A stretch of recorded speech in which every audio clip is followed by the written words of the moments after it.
Which branch of the service did you serve in and which war?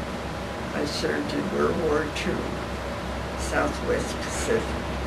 I was there from 1942 to 1946.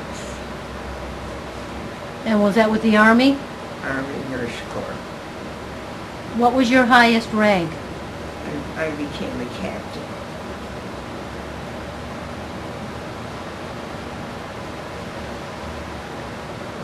Did you enlist? No, I was working at Yale University, and they sent out a notice that they wanted nurses to sign up for if we had a flood or a fire and they needed nurses. And so that made me, as an active duty person, that if the war broke out, I would have been assigned to the war. And when World War II broke out, I was sent a letter stating that I was in active duty with World War II. Wow. So you were... That's how I... So I guess I you... signed up to go in the, if they had a disaster of some sort.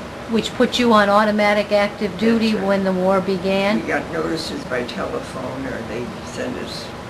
I was sent a letter stating I was on active duty just after Pearl Harbor. Now, you were already a nurse at Yeah, I was Yale already Hospital? graduated.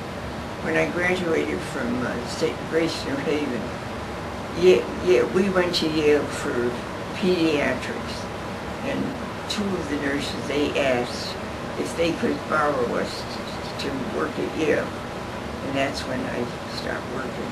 I stayed with them right along. Where were you In fact, living? I worked my way up from a supervisor, from a head nurse to a supervisor at Yale. Wow. Where were you living at the time? I was living on Howard Avenue, New Haven. Oh, in New Haven.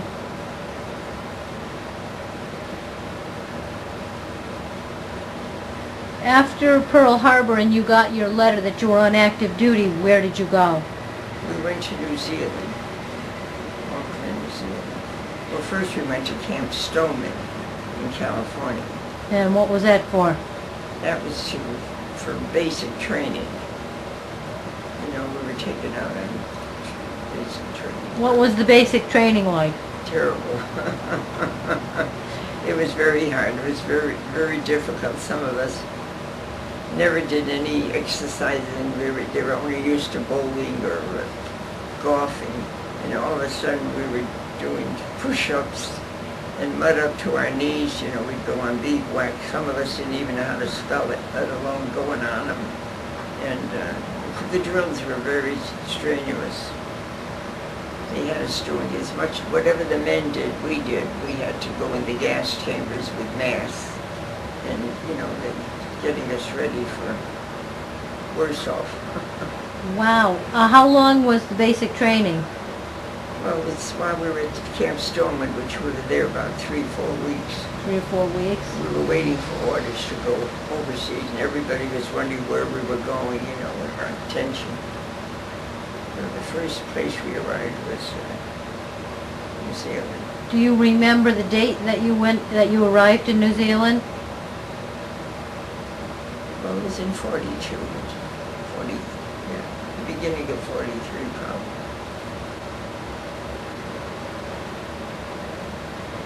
And what was New Zealand like?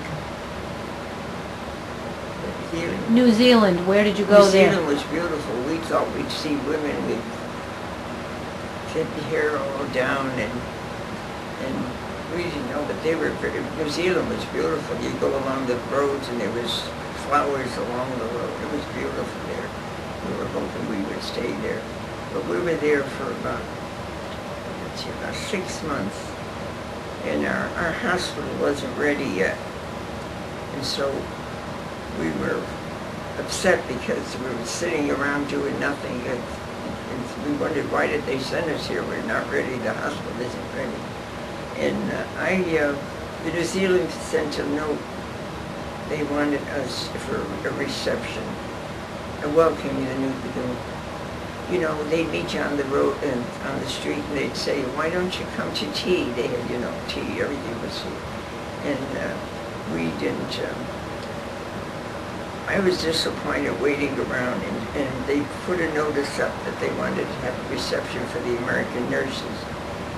And I went to the reception, but before I went to the reception, there was a notice that we were to get supplies ready, like roll bandages and get Band-Aids ready and everything. I was sitting next to this officer, and he looked at me, and I must have been about 22. He said, "Young lady, how do you like New Zealand?" Oh, I said, I didn't come here to roll bandages. He said, "Well, what did you come for?" I said, "I came to take care of the wounded soldiers."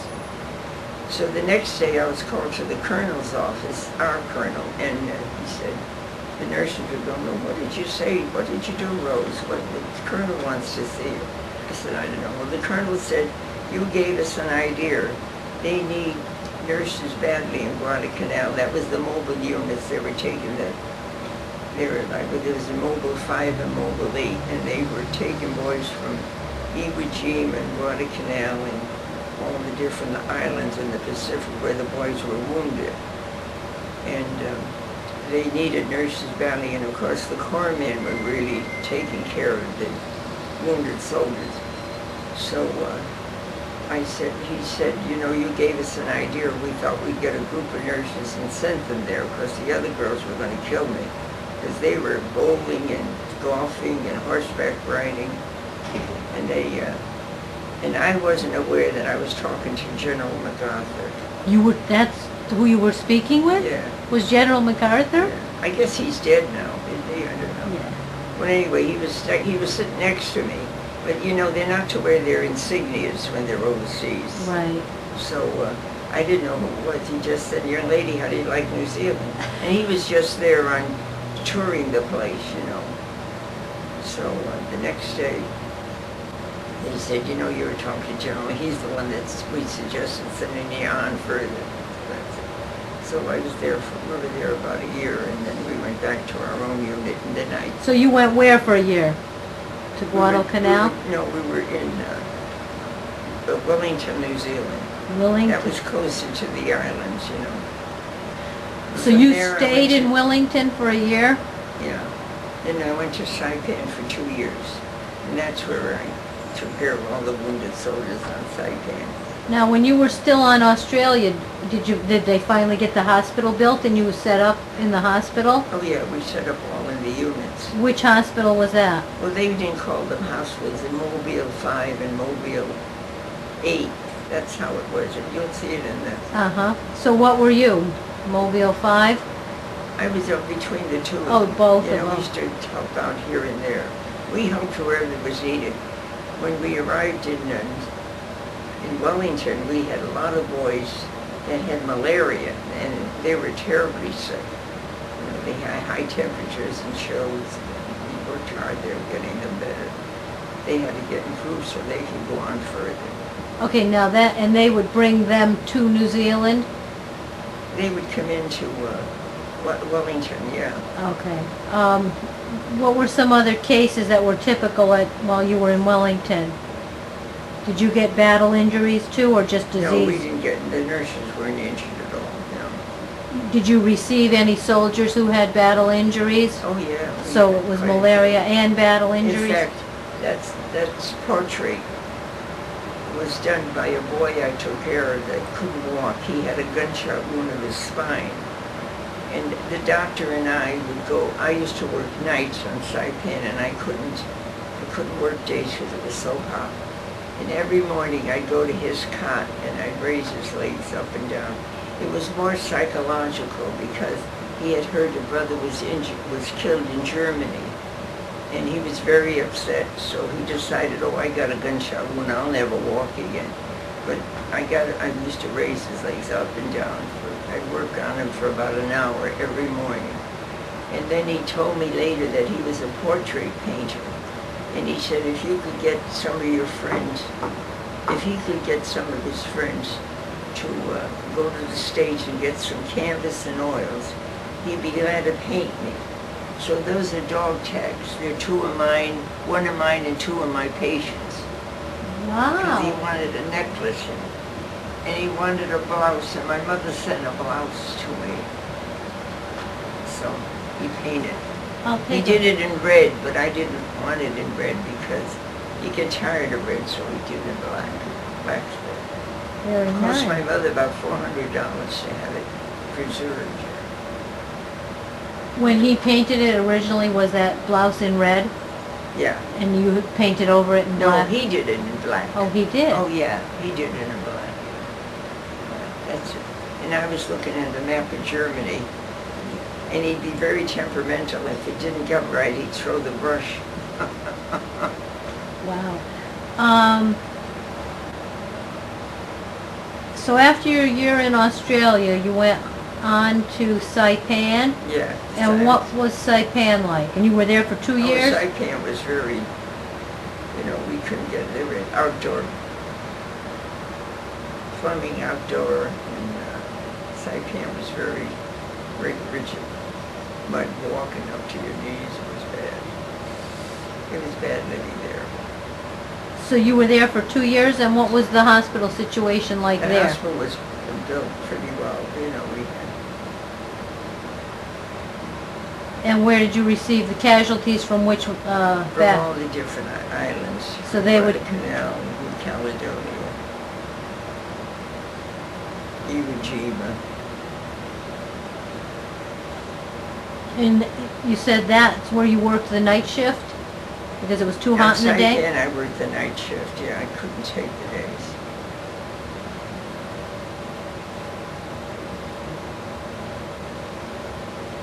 Do you remember any of your cases, besides the young man that painted your portrait when you were on Saipan?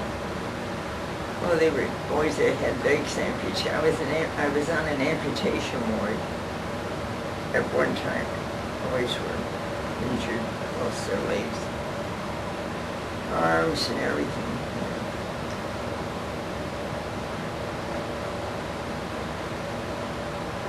Now in Australia, were you on an amputation unit also? No. No? General? Journey on Saipan.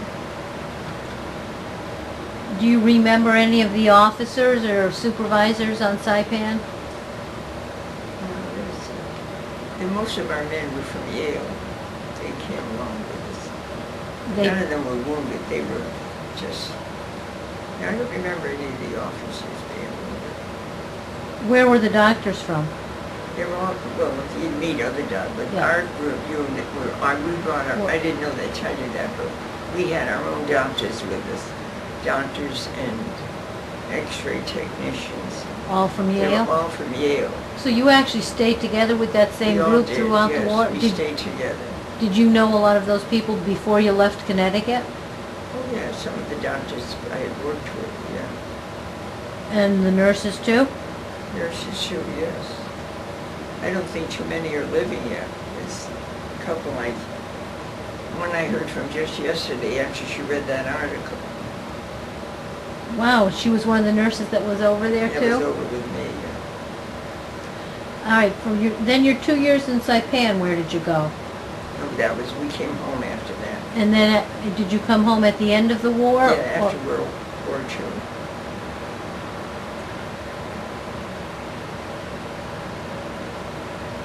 Can you describe for me what a typical day would be like while you were on Saipan in that hospital?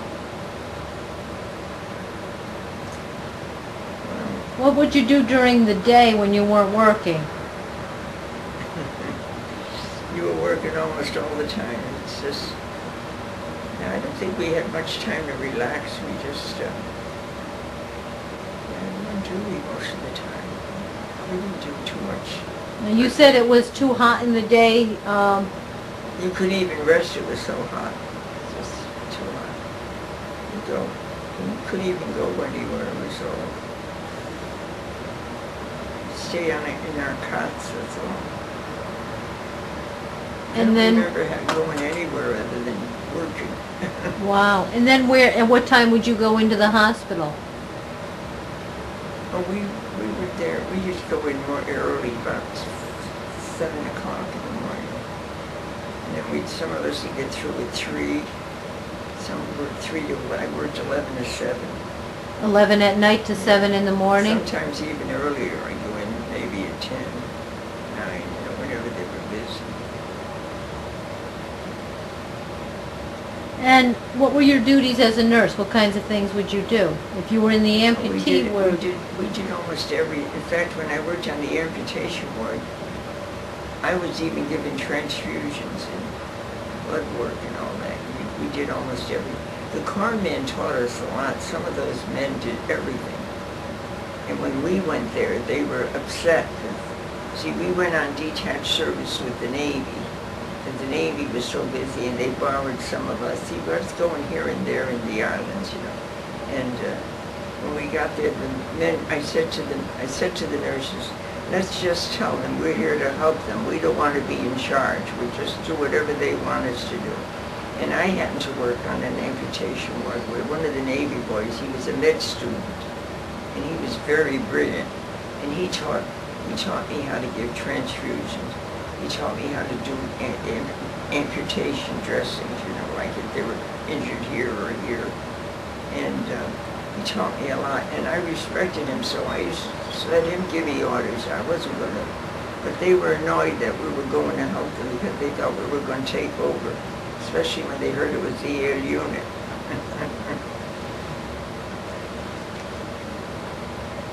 Did you see combat?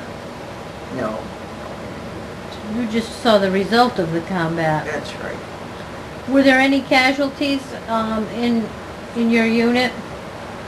Not our particular unit. We were all helping, but nobody was injured or anything. Can you recall a couple of your more memorable experiences? Well, the boy that couldn't walk, you know, was afraid to walk. I think he was my most memorable one, I think. Do you remember his name? Yeah, I think it's right on there. He died recently. Was David. I can look later. Huh? You what? I'll look later. Oh. What, did he finally walk? Yes, he did. Yeah, he finally walked, and he was thrilled about it. Okay. What's another one? The boy that wrote to my mother, too, was injured badly, but he, you know, here and there, he had gunshot wounds in the arm and a leg. And I used to get him things he wanted, you know. He was kind of a baby. His mother must have babied him, but he couldn't tolerate being sick. So you helped him out and got things for him, like what? Don't you get better? Say, come on, you gotta have courage and get better. You're not gonna stay put all the time. You gotta walk and try to push yourself. But if you do, you're gonna be strong. A lot of people, even here, they stay in their room all day. They don't move. You know, they just. The longer you stay put, your muscles get tired, and you just. There's no. I walk every day. I go to Tai Chi once a week. Try to keep going. Wow. Were you awarded any medals or citations? No, just captaincy, that's all. When were you promoted? You went in as an officer? You go in as a first lieutenant. And then when you make a second lieutenant. When were you promoted to second lieutenant? Oh, I went after I was there a little while, maybe a year or so.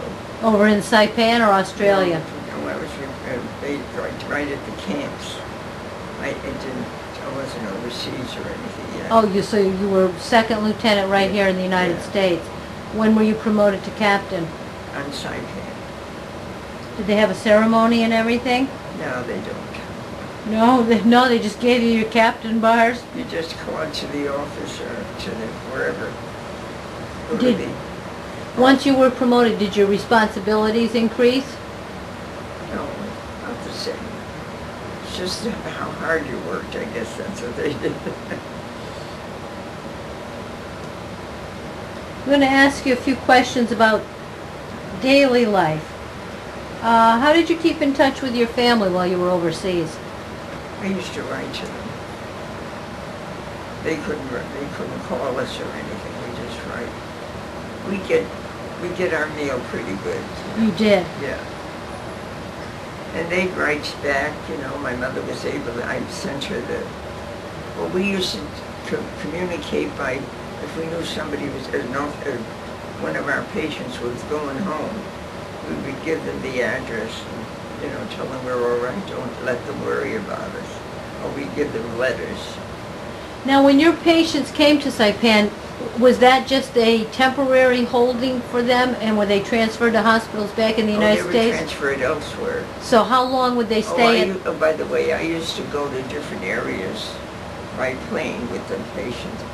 Another thing, I used to get terribly airsick. And they'd look at me and say, look, she's watching us, but she's green. I used to get sick. I couldn't stand flight. And why would you be flying with the patients? To transfer them? You transfer them to different areas. So that's kind of like what later they called flight nurses. Yeah. Now, I wasn't a flight nurse, though. I was just a nurse that went along to help them. Yeah, and then you'd come back to your own unit. Now, how long would they stay in your big hospital before? No, they go there. They go elsewhere, and then if they get better, they were sent home. Oh. So would they come to you first and then go to another hospital? Like, where would be some places you would take them? Where were some other hospitals? It would be somewhere, I can't remember now, somewhere in the area where they'd fly right home. It wouldn't be a hospital. It wouldn't be our hospital. We take them from our hospital to their hospital, and then they go home. I don't know where it was. It was just another mobile unit. Yeah. All right, back to your living conditions. What was the food like? Well, we were not used to eating out of mess kits, and then dump it in the same water with everybody else. And that's when I couldn't take that very much. There'd be a tub and you'd dump your mess kit after you ate. The next one in back you would dump there. The food was ordinary food. It wasn't anything exciting. Was there a dining hall?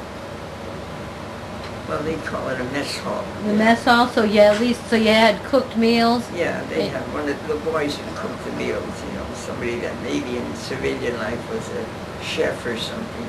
They'd get them to do that. We'd all have the same, whether you liked it or not, you ate what they gave you. And then you all went through the line cleaning your mess kits? Yeah, So after you ate, you just throw your mess kit in. Oh, so you didn't, did you take your same one back out again? Or everybody just threw them in? No, you left it there. Oh. The next day you'd take another one. Oh. You don't know how clean it was or anything. Yeah. In Australia, how was the food? It was all right.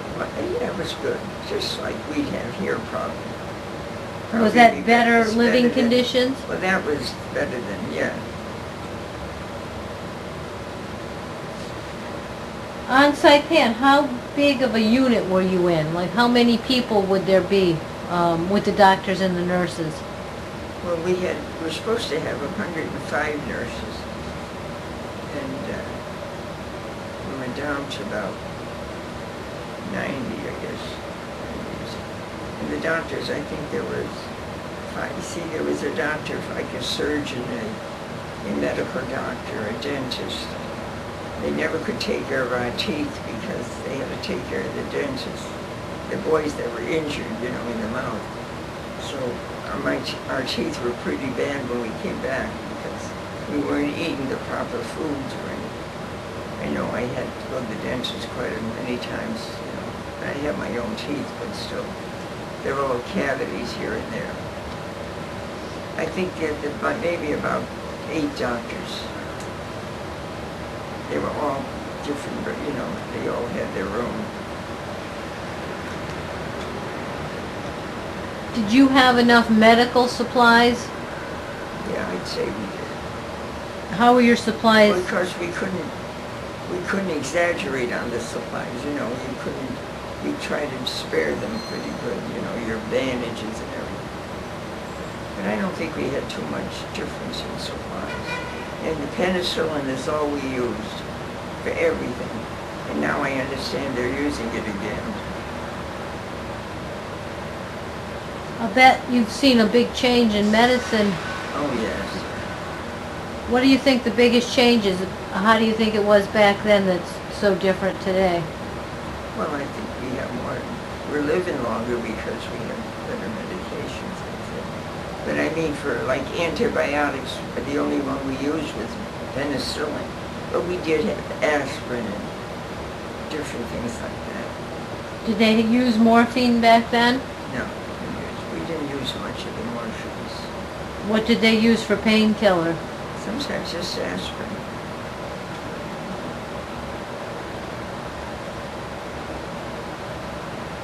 Did you have enough personal supplies? I know some of the other nurses. Well, before we went in at Camp Stoneman, we got our supplies. Now, did you have to wear a uniform? Yeah, we had slacks. We wore slacks. Oh, you did? Because some of the More nurses than were... wear them now, yeah. We had slacks. So you'll see in the pictures where we wore slacks. Now, that was different for that period of history, because most of the nurses Yeah, at the I know. time were wearing... We wore dresses. Yes. So that was in the hospital. When we got on the islands, we wore slacks all the time. Of course, when we were in New Zealand, some of the New Zealand women would steal our makeup. You know, if you had lipstick or anything around. And when we were at they put us in a dormitory that was a boys' dormitory, and it hadn't been used for years and years. And it was kind of a mess, but we had to clean it up. Then when we had our hospitals, they used to have the New Zealand, when the women come around and pick up, if they went in our rooms, they used to take all our supplies of lipstick and rouge and makeup. Did you take your cosmetics and lipstick, rouge, and makeup to They Saipan? Did you take that stuff to Saipan with you? No, I didn't bother with that stuff. After they were stealing it, we didn't bother. Was there anything that you did for good luck? What do you mean, good luck? Well, you know, some people have a rabbit foot, some people wear a medal. Oh, no. I used to say my prayers. Did they have a chaplain with your unit? They didn't have a chaplain, but they would have, in fact, I used to set up for the Father McNulty. He was our... Father McNulty? Yeah. And then we had a minister with Steve Query. They used to have a little room that they would call like the room to get set up. And I used to go to the cots and count the boys that were going to communion. So I'd give Father the number, they'd be 30 or 40. And Steve, I would cut the bread and pour the wine for him. And so they told me if you ever got married, no matter where we'd be, either one of us, we're going to come to your wedding. So when I was discharged, about a year after, or 2 years, I think I got married, and I wrote to them and said, well, I'm taking you up on it, I'm getting married, and I'm going to see if you're going to come. And Father McNulty was on Saipan, and he flew to marry me. He married me right down at St. Peter's on Kimberly Avenue. Wow! And Steve Query, the minister, was at Yale. And I tried to get him, but I couldn't, but he was taking a course at Yale. And he was in the back seat when I was coming down the aisle. He was there in the back seat, and I stopped and I hugged him. I said, I didn't know you were. He said, yeah, I happen to be at Yale, and I read it in the paper you were getting married. So he came. And so I told my mother, and she said, well, she went over and invited him for the reception. So I had both of them at my reception. How nice! Nice. That was the thrill of the service. Wow. I don't know, you don't have to put that Did you feel any pressure or stress from your job as a nurse? in. Well, it's just that you couldn't take care of them the way you really wanted to, you know. You kind of just do your job and go on to the next one, you know. It's just... How many patients would you say there was on Saipan? Sometimes we were 70 nurses to 700 patients. Oh my heavens. So we had to keep busy. Well, I can see why you had to work around the clock Yeah, then. we did. What did you do for entertainment? And some of it, we played cards, and some of the girls would sing. There wasn't much to do for entertainment, really. No, were there any USO shows? Sometimes I don't think we had too many. I wouldn't say we had too many. You can't remember any that came to Saipan? No, not too many.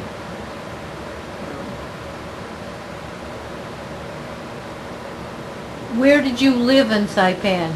Was there a special dormitory just for the nurses? Yeah, there was. It was an old school that a converted school that we set when we were collected.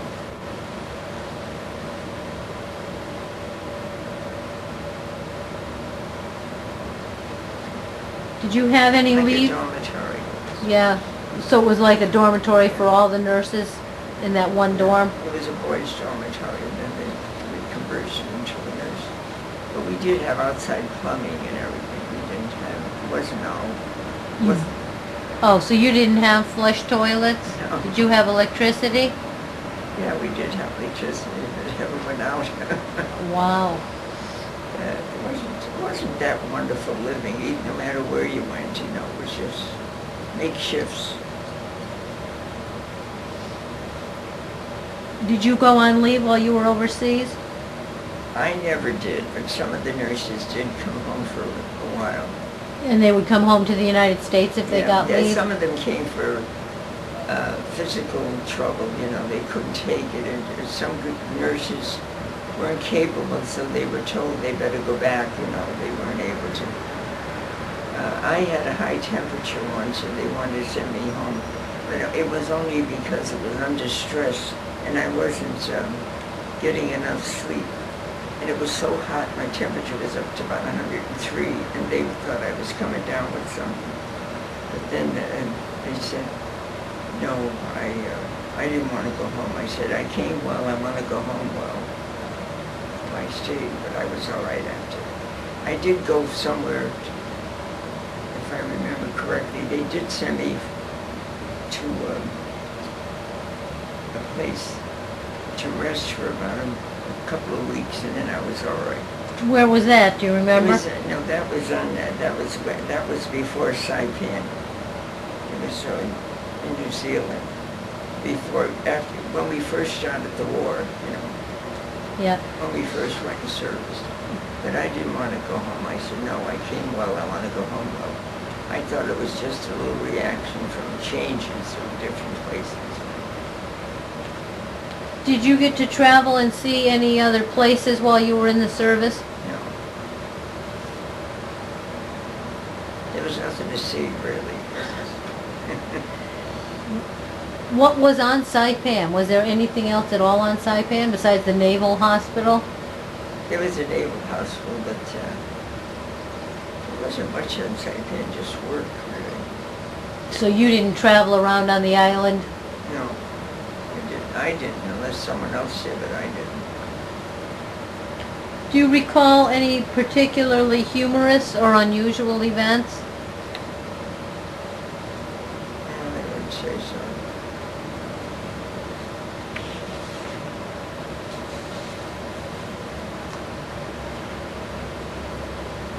Now, what did you think of your fellow officers? You as an officer, did you have any duties as an officer? Did you have other nurses or soldiers beneath you that you had to supervise? No, they didn't. You don't do that kind of thing in the nurse corps? They didn't do that in the corps. No. It was just that when I was a captain, some of the doctors were first lieutenants. They had to salute me, but I used to go, forget it. Oh. You know, I didn't, oh God, they had more in the world than I had. So how were you as an officer? Just an ordinary person. I didn't feel that I was deserving of anyone. They all worked hard too. Did you form any close friendships with any of the other nurses or doctors? Oh, I was friendly with all of them. Did you stay in touch with any of them after the war? Yeah, we had reunions, but lately everybody's been dying, so we don't. So we used to have reunions every year or so. You did, and were they always in Connecticut since most Yeah, of them they were in from Yale? Connecticut. We'd get together and talk over old times.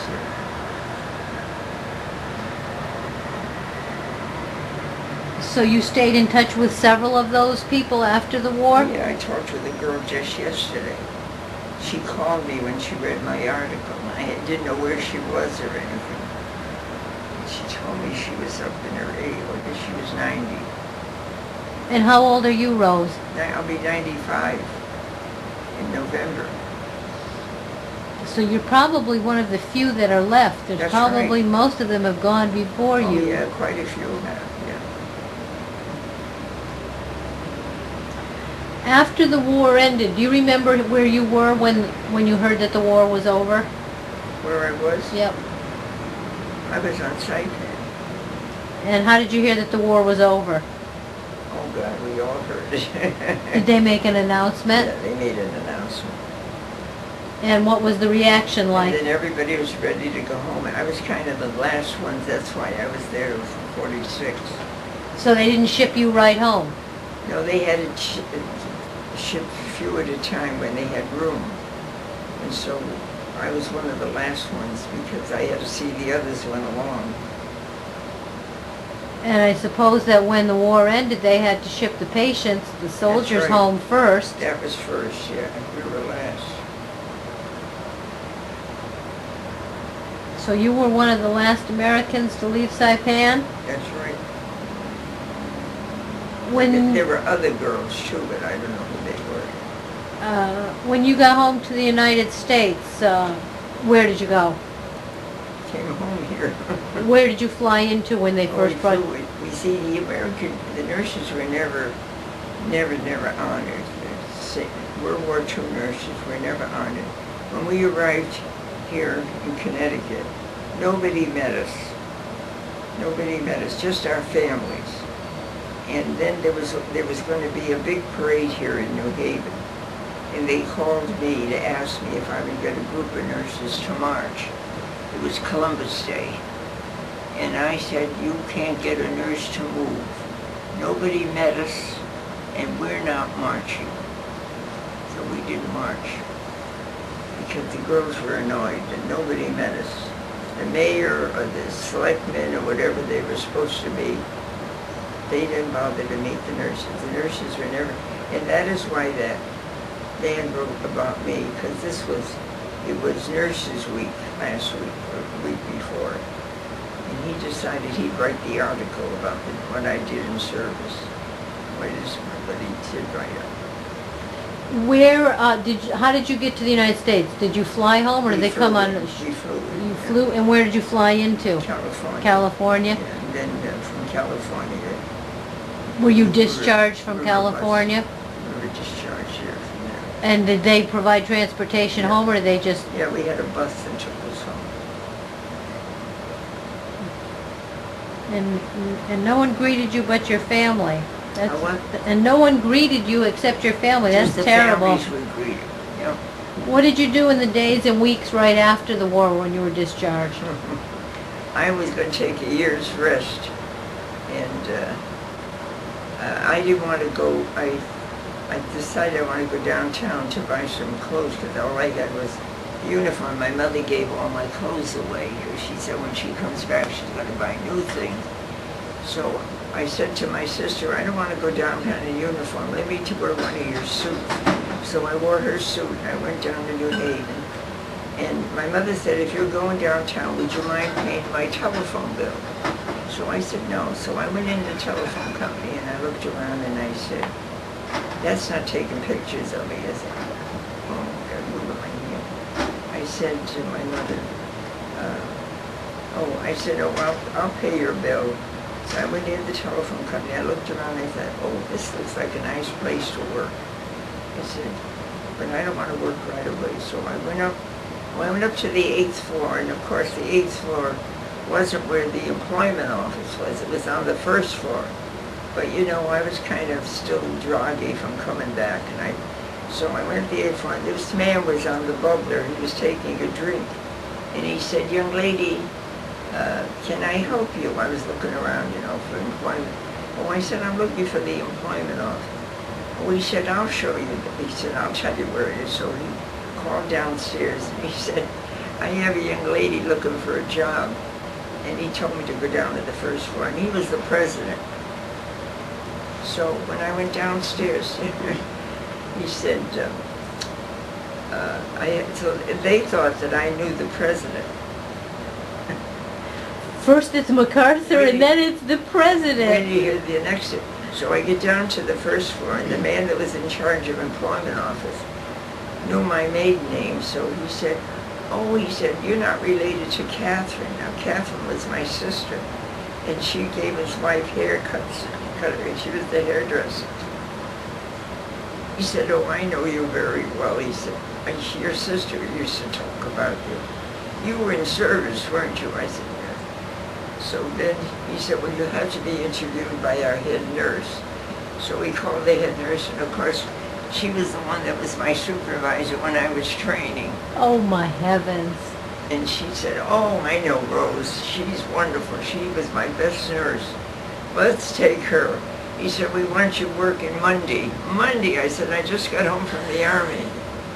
So he said, "You come in Monday and we'll train you, and we'll give you a month off after you're here a while." So I went to work on Monday. For with the my telephone company? Yeah. As a nurse? sister as a nurse. And I stayed with them 25 years. I guess it worked out, huh? Worked on. Wow. Did you stay at the same place for the 25 No. years? After I was there 25 years, I was there about 25 years when my husband was a very bad diabetic. And he was a detective. And of course, you know, he used to go on jobs and he didn't take his insulin because the guys would say, "Oh, let's eat first." And he'd say, "Well, you know, I have to take insulin." But anyway, he was so bad that I think I retired just a month when he died. And I had adopted a boy, and he was only 13 years old. When I came back, I was married, and I didn't have a child for 10 years because he was a diabetic. It was hard to conceive. So I adopted Tom. Tom was about 13, 14 when Tom died. And I had to go to work because I wanted to send him through college and through school. So we were taking a course before Tom died at Bridgeport U on public health. And we'd go every night after school, you know, after working. And I had a woman stay with my son while I went down. So while we were going there, one of the nurses said, "You know, Rose, there's a job at Connecticut Hard Rubber. They're looking for a nurse badly there." She said, "Why don't you go down there? Maybe they'll look into it." And I was hired there. So then I worked there about 7 years. And that was Connecticut Hard Rubber? Yeah, that was a factory that made plastic. You know, plastic to cover baskets. And they make the doors for refrigerators and stuff. It was a very bad place. Everybody was getting hurt all the time.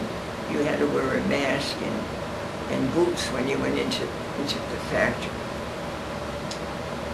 I used to drive them back and forth to the emergency room. They were always getting hurt. Well, then I retired after 7 years. And then Tommy worked nights. He worked his way through college, and now he's president of his own business. He has a computer business. Wow. Did you go back for any more schooling? Now, what you said you were taking that course at University of Bridgeport? Well, that was for public health. That was at night we were doing it. No, I didn't go back anymore then. I did go to Alberta's for about a year nights too myself before the war broke out. Oh, before the war. Did you use the GI Bill for any further education? No, I could have though. I was stupid. I didn't. Well, it sounds like you were busy. Okay, now you at some point after the war, you said you got married. Was that when I did know you? 2 years. 2 years after the war? Yeah. Had you known your husband No, I before? didn't meet him. I met him at one of the meetings at the, in fact, I met him because he was talking about the nurses where he was in Europe. He said they had a good time, the nurses. They were out dating and everything. And I was annoyed. I got up and left the room. So the next day, my mother said, some young man by the name of Thomas Murphy is looking for you.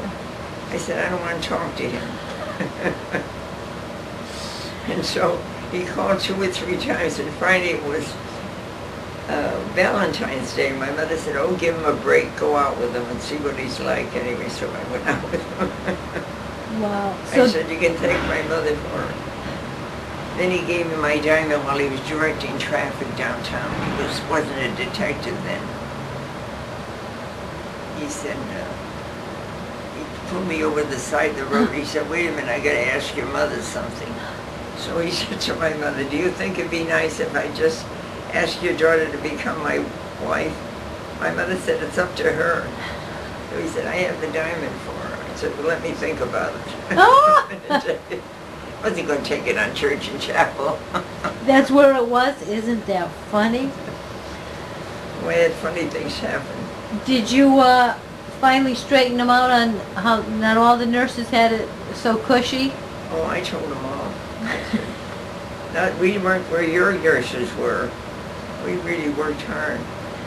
Did you join any veterans organizations? Yeah, I was with the Veterans Organization, 49th unit it was. What was it called? The 49th,